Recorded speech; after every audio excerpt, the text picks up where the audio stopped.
Parliament వర్షాకాల సమావేశాల్లో operation Sindoor దుమారం కొనసాగుతున్న వేళ కేంద్రం కీలక నిర్ణయం తీసుకుంది. ఉభయ సభల్లో సింధూర్పై చర్చకు గ్రీన్ సిగ్నల్ ఇచ్చింది.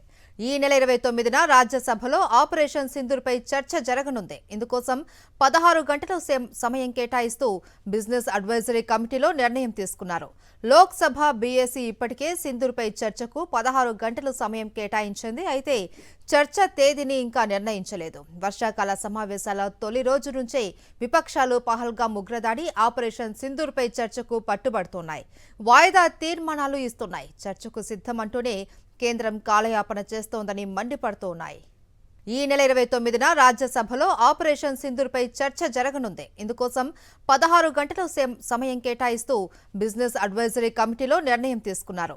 లోక్సభ బీఏసీ ఇప్పటికే సింధూర్పై చర్చకు 16 గంటల సమయం కేటాయించింది. అయితే చర్చ తేదీని ఇంకా నిర్ణయించలేదు. వర్షాకాల సమావేశాల తొలి రోజు నుంచే విపక్షాలు పహల్గామ్ ఉగ్రదాడి, ఆపరేషన్ సింధూర్పై చర్చకు పట్టుబడుతున్నాయి. వాయిదా తీర్మానాలు ఇస్తున్నాయి. చర్చకు సిద్ధమంటూనే కేంద్రం కాలయాపన చేస్తోందని మండిపడుతున్నాయి.